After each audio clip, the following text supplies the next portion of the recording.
Pour comprendre ce qui est véritablement l'amour, il faut réaliser qu'il n'est pas un sentiment, car le sentiment est obligatoirement sujet à des variations selon qu'il s'adresse à telle ou telle personne.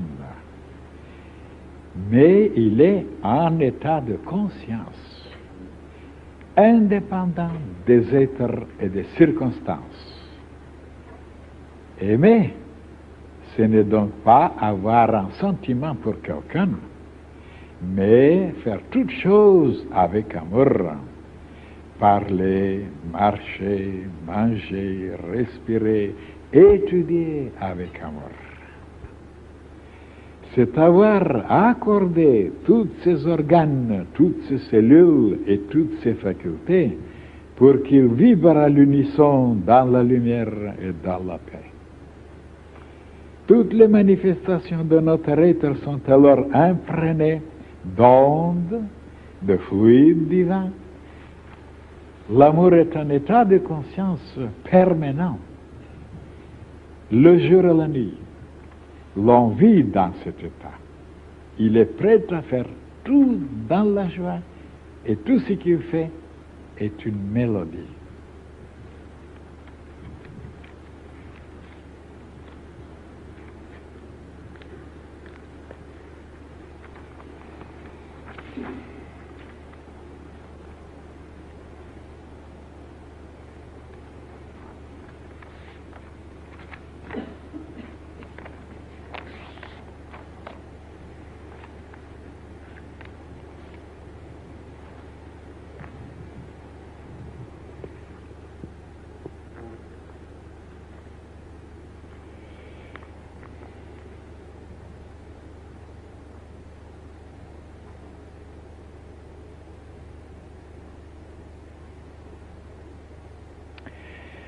Oui, mes chers frères et sœurs, préparez-vous à entendre des choses que vous n'avez jamais entendues encore.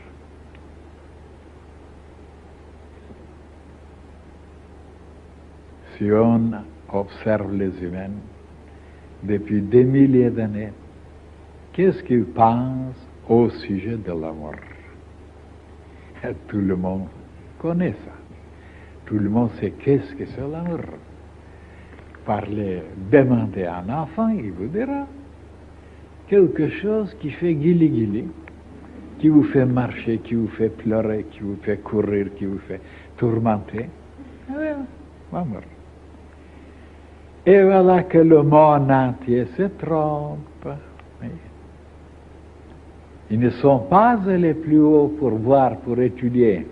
Qu'est-ce que c'est cet amour? Qu'est-ce que c'est cette force? D'où elle vient?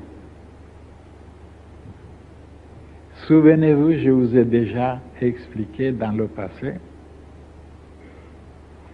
que même l'électricité, on ne la connaît pas. Qu'est-ce que c'est une électricité?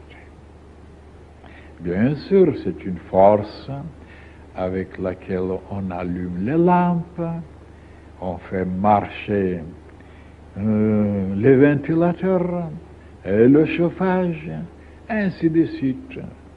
Même produire de magnétisme. Mais ils ne savent pas que ce n'est pas de l'électricité, ça.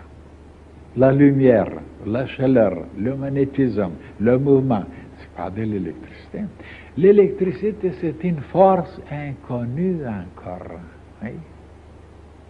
Eh bien, l'amour, c'est la même chose. C'est une force inconnue qui vient de très haut.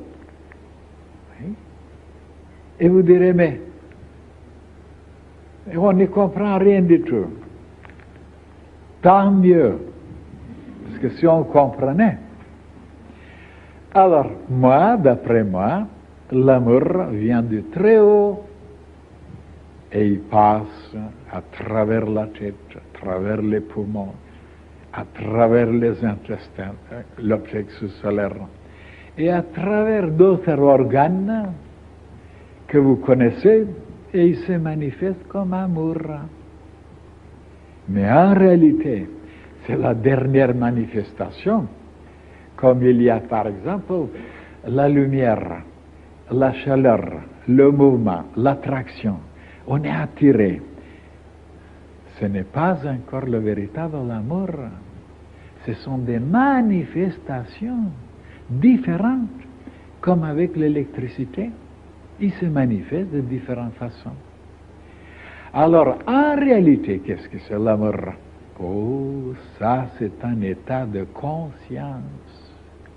Et un état de conscience, c'est très haut, c'est très subtil, c'est tout près de l'intelligence, de la raison, de la sagesse. Et ce n'est pas un sentiment, ce n'est pas une colère, ce n'est pas un mouvement, un état de conscience. Et vous allez voir maintenant qu'est-ce qui proviendra, qu'est-ce qui sortira si on comprend ces deux choses-là. Alors, si on comprend l'amour comme une attraction, comme une passion, comme quelque chose de formidable, de terrible, que le monde entier est en train de se soumettre, de se démolir, de marcher, de succomber, l'amour, quand tu nous tiens, ils disent les Français, alors à ce moment-là, on peut dire qu'on n'a pas compris encore qu'est-ce que c'est le véritable amour.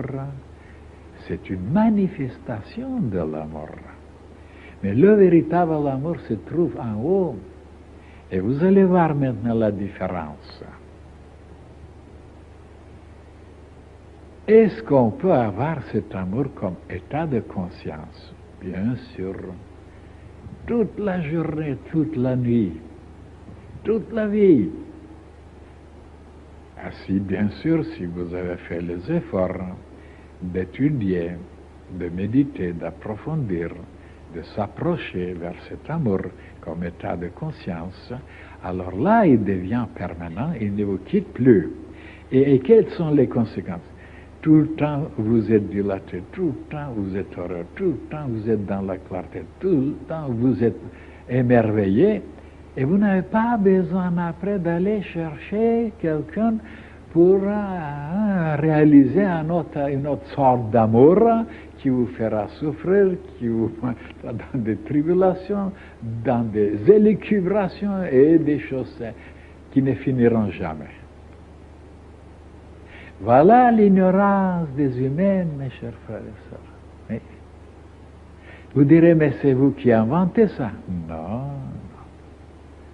Non, non, non, non, c'est dans la science initiatique. Et moi, je suis allé chercher les choses très haut. Et comme les gens obéissent aveuglément, inconsciemment, aux instincts, aux attractions, aux mobiles, tout, sans aller plus loin, sans se libérer, sans réfléchir, sans découvrir les choses réelles, alors bien sûr, ils ont fabriqué une philosophie maintenant, et ils l'ont léguée à toute l'humanité, et toute l'humanité la suit fidèlement, l'amour. Mais ils ne connaissent rien du tout de l'amour. Mais rien du tout. L'amour, c'est quelque chose de divin, de sublime.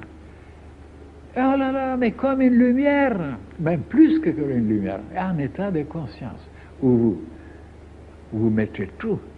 Et oui, mais pour arriver maintenant à cet état de conscience, où l'amour ne vous quitte plus, ce n'est pas des tornades, ce n'est pas des éruptions, ce n'est pas des secousses, ce n'est pas des bouleversements.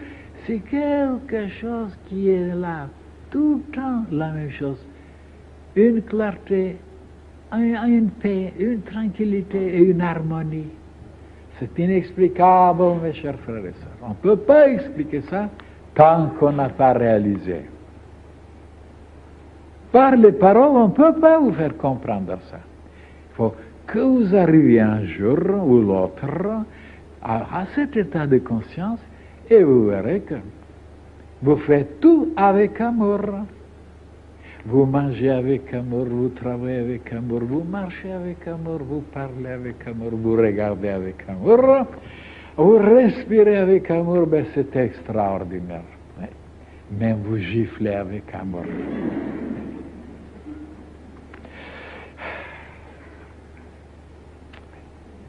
Non, non, non, je ne crois pas que vous me comprendrez aujourd'hui. Parce qu'aujourd'hui, c'est quelque chose de tellement haut, de tellement sublime, de tellement véridique. Les humains ne sont pas habitués. Je vous dis, c'est quand ils sont au lit que, enfin, eh bien alors, c'est pauvre, c'est misérable. De temps en temps, si ça vous arrive 2 ou 3 fois pendant la vie, et tout le reste, vous êtes malheureux, vous êtes triste, vous êtes sans amour. Mais c'est très triste, c'est très malheureux. Tout le temps être avec l'amour, sans arrêt. Et là, personne ne vous a expliqué ces choses-là. Personne. Ni vos parents, ni vos professeurs, ni personne. Voilà, pour la première fois, vous devez entendre qu'est-ce que c'est l'amour. L'amour, ce n'est pas trop bas, trop bas, trop bas, quand les humains, quand ça commence à bouger un peu en bas, alors on dit, je suis amoureux ou amoureuse. Oh là là. Et de moi, je suis amoureux jour et nuit, sans arrêt. Et ça ne se voit pas. Parce que moi, je vous regarde avec amour. Je travaille avec amour. Je parle avec amour. Même je gesticule avec amour. Je monte sur le rocher avec amour. Je regarde le soleil avec amour. Et pourquoi vous n'avez pas compris ça? Et alors, quand vous arriverez à ce moment-là à trouver ce véritable amour qui ne vous quittera jamais et qui vous remplira, mais alors d'un tel bonheur indescriptible, ben vous vous apercevez qu'on n'a pas tellement besoin d'aller maintenant chercher quelque chose, descendre, soi-disant pour avoir un peu d'amour.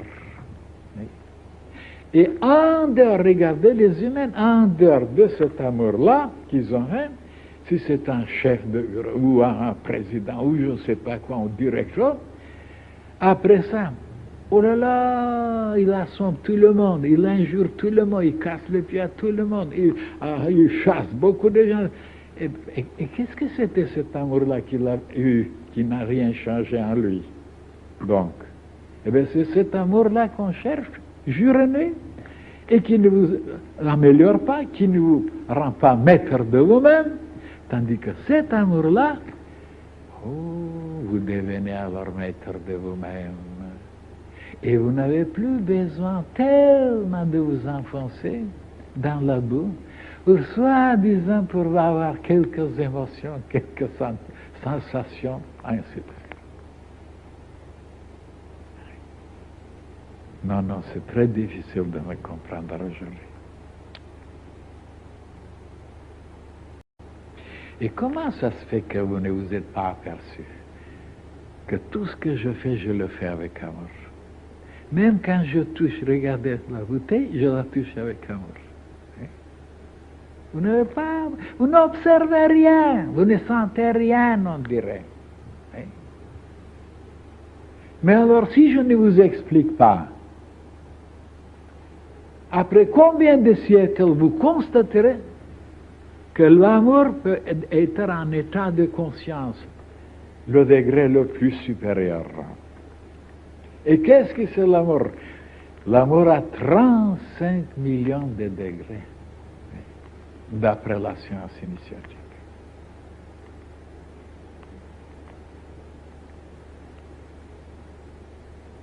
Alors, il y a beaucoup de choses, bien sûr, à vous dire, mais je vais m'arrêter parce que la conférence qui vous attend, elle est très longue et très intéressante. Alors, maintenez seulement ça. Comment arriver à faire tout avec amour, avec amour. Saluer avec amour, écouter avec amour, manger avec amour. Parce que moi, quand je vois, par exemple, quand je vous salue avec amour, je vois des visages, je vois des yeux. Il ne m'a rien, aucun amour, endormi, comme ça, glacé, froid. Mais ça prouve qu'ils n'ont rien compris dans la vie. Ce qui est le plus important, ce qui nous apporte le bonheur et la joie, c'est de changer un peu notre attitude, de sortir de ne pas être éternellement figé.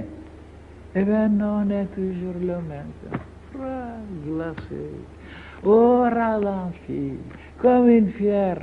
Et après, il est étonné pourquoi les gens ne l'aiment pas. Et comment on peut aimer une pierre froide, glacée? Aucune vibration, aucune vie, aucune expression. Le secret de l'amour, justement, de devenir vivant, comme les enfants, vivants. Pourquoi on aime les enfants, justement? Parce qu'ils sont vivants et expressifs. Ils ne sont pas figés comme ces grands professeurs et grands savants. Alors, mes chers frères et sœurs, quand je vous regarde, je vous salue avec amour, faites autant. Un peu secouez-vous, et comme ça,